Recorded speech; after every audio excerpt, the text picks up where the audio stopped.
or something. Hey guys, Ranch here bringing you all another StarCraft commentary. Is going to be the second set in Group B of the round of 16. Last Saga MSL is going to be a ZBZ for you guys. Yellow Arnc against Mensol ZerO. Pardon me. I just had an epic Russian snackage, which is called a nut, but it's actually not a nut. It's a bunch of dough with yummy stuff inside, which is made like a nut. But that's off topic. Both these guys, we're going to see how well they manage here. First match, Yarnc with a pretty solid win over ZerO, but ZerO has shown himself to be a pretty capable ZVZ player, so he might just take back 2 matches. And of course, with the way that StarCraft is in ZVZ, is sometimes it's just an absolute lottery. Just rock, paper, scissors. Oh, you got rock, I got paper. You're screwed. Although the debate of how the hell a paper beats a rock, what can be debated? It surrounds the rock. Well, bet you $10 I can use a rock and just beat the crap out of a paper. And yes, he is Mensol ZerO. He's so small on the microscope that he's not. Actually, that picture's not flattering at all. He's so small in the microscope. Even you need a glass to the glass like that to find him. Right. So ZerO so far with 1 loss in the round of 16 on this MSL. Yarnc had 5 wins and 1 loss. So he had gotten pretty in his previous MSLs. He's gotten pretty far forward. Never really lost in the round of 16 before. So we're going to see whether ZerO provides him with a proper challenge. One of the up-and-coming aces of the Woongjin Stars, which is a team that I like a lot. Blah, blah, blah. Always love this kind of music. It's interesting how Koreans love their metalcore. 4, 3, 2, 1, go. ZVZ! Yeah! On Byzantium II.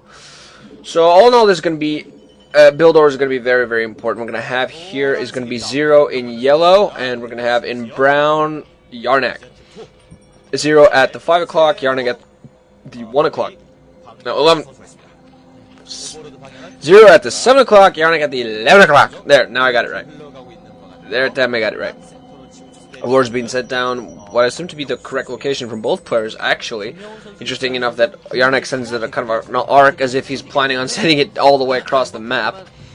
But it's a very large distance to travel. It's a 4-player map, which allows some pretty interesting ground movement.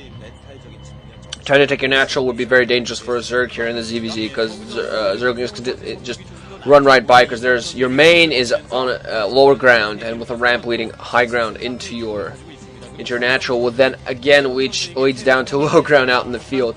It's all going to be very important who does what kind of build, and Yarnc apparently going for Overlord first. Both players going for Overlord first before they do anything else.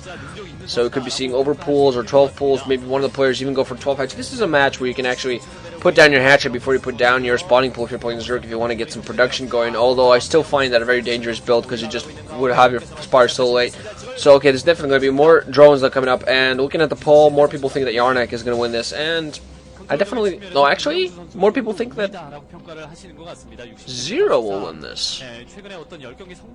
No, more people think that Yarnc will win this. I again look at the colors loosely. I think I'm blind. Well, there's a reason I'm wearing these glasses. These things here on my head. 12 hatch coming in from Yarnc, and I think ZerO is actually going to respond with a 12 hatch of his own. Or no, never mind. He's going to go for a 12 pool into extractor as well. So now Overlord's going to fly around. So actually, Yarnc actually did send an Overlord cross position. That was very interesting, but he did now see that there was that Overlord coming towards his base, so he sent his own Overlord. Spawning pool also getting up now for Yarnc, and ZerO getting down his own hatchery at his natural, but he's going to have his gas going sooner. He's also going to have his Zerg going out sooner. But overall, we're going to see how it is that managed. Yarnc also has his... Actually, Yarnc has his gas now almost on the way. And spawning pool now is ready, as well as gas mining for ZerO. So he's going to be trying to get more economics. Not building any Zerglings at this point. He has now his Overlord inside of ZerO's base. Not getting his lair going. So he's just going to quick mutas. Spawning pool not quite ready yet for Yarnc. His spar is going to be quite a bit late, but if he manages to hold off, he's definitely going to get more Mutalisks out in time, at the same time, than ZerO. Now finally now has his spawning pool. Should be morphing his lair just right now. As I say that, he starts morphing his lair. Get a little bit confusing because it's yellow and brown, and there's zerg kind of extra colors are all like, and they all blend in, and it's hard to tell. So Yarnc has established his natural as well. Meanwhile, now ZerO also getting his second hatchery up. He's gonna have his spire up. Actually, he might actually have that in time with his own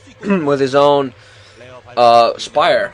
So he's gonna be able to produce from 2 hatcheries as well. It's actually just the only real big difference is that Yarnc is gonna have a little bit of mining at his natural, while there's going to be very little mining at the natural of ZerO's, and he's mostly just going to start defending there, putting down a sunken colony as well as a couple of zerglings. That's going to force, of course, Yarnc is moving out with 6 zerglings just to force ZerO to do that. He did build a few zerglings as well as putting down a sunken colony. It was just a creep colony.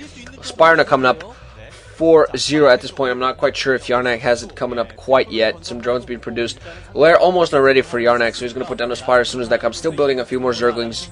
Maybe we'll attempt to run by, but there are plenty of zerglings down on the ground as well for ZerO, and now spire finally comes up for Yarnc. And it seems like I'm commentating and just saying something back and forth. ZerO has this now, Yarnc has this tower. The game just keeps it just so equalized. Oh my god.